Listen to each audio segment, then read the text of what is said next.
100 revolutionaries are worth one plumber. 1,000 media revolutionaries are worth one irredeemable deplorable. MSNBC, ladies and gentlemen, keep in mind, MSNBC and the liberal lunatics over there, and the New York Times and the liberal lunatics over there, these are the people who claim to be smarter than us all. They do it all the time. It's obvious. We're the dumb ones. We're the great unwashed. Remember the Rick Wilson thing on CNN? You know, with your math and you're reading how Trump supporters and Republicans were generally, the conservatives were so stupid. We're a bunch of rubes, I think. We've been called rubes, deplorables. What else, Joe? Irredeemables. Forgive me, folks. I'm losing the adjectives and smelly. the adverbs. But silly, dopey, stupid. We've been called everything. We're the dumb ones. The media people, most of whom have never had real jobs, have never had an ounce or a grain of sand or dirt underneath their fingernails ever, have never produced a radio show, have never acted as a carpenter and sheetrocked a wall or built a table, have never worked in a factory that produces gavels or sound machines or phones or anything like that. They're the smart ones. We're the stupid ones, right? We're all the dumb rubes. Right. Now, That's right. Showing you again how this is 100%, 180 degrees backwards. How the media people, believe me, I've dealt with them. I'm telling you, not all. I don't want to stereotype everyone. There are some bright people out there who do good work.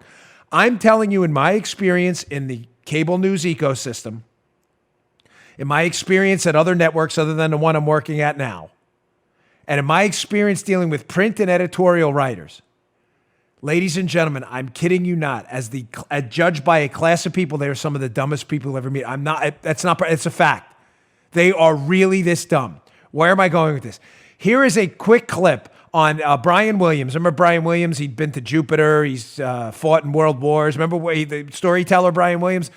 Brian Williams on with a reporter from the New York Times, Mara Gay. These are the smart people. I want you to pay particular attention to their math here. They're talking about how much money Michael Bloomberg spent in the election and the equivalent of how much Bloomberg could have given to every American. Listen to the math. Try not to crack up in absolute hilarity as you listen to this stupidity. Play this cut.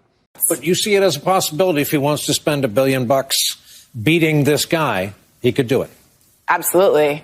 Somebody tweeted recently that actually with the money he spent, he could have given every American $1 million. I've got it. Let's put it up on the screen. When I read it tonight on social media, it kind of all became clear. Bloomberg spent $500 million on ads. U.S. population, 327 million.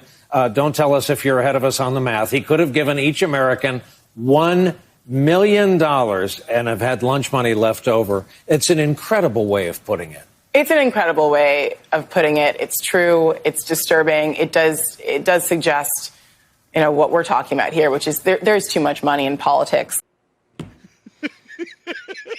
Oh, gosh, Dan. No, that happened. We did not mess. That's not a doctored clip. That actually happened. Remember, we're the deplorable, irredeemable, dopey ones. So just to be clear, Michael Bloomberg spent $500 million on his race. And the reporter and Brian Williams and the editorial and the bookers and the staff at MSNBC who allowed this on the air are suggesting that Michael Bloomberg's $500 million, with that same amount of money, he could give 327 million Americans $1 million each. Where's the fish and the loaf of breads? Right? Yeah. Are we missing something? Ladies and gentlemen, what? All right, I don't want to, seriously, because I'm going to lose my mind. I just want to go back to that movie, 7 Days in Entebbe, which I really loved and critics always pan. And there's a great scene from that movie you have to see. It's about a dreadful situation. It's a true story. Hostages were taken by these revolutionaries, and they were taken to an airport in Entebbe and held. The Israelis got them out with some casualties in the process. But having said that, there's a scene where one of the pilots taken hostage by these revolutionaries, basically losers, has to fix some plumbing in the place they're being held because nobody can use the bathroom. So the pilot fixes the plumbing, and he's talking to the revolutionary. And at one point, he looks up at him in disdain for this loser, hippie revolutionary terrorist zero. And he says to him, 100 revolutionaries are worth one plumber. 1,000 media revolutionaries are worth one irredeemable deplorable. You just heard The Dan Bongino Show. You can also get Dan's podcasts on iTunes or SoundCloud. And follow Dan on Twitter 24/7 @DBongino.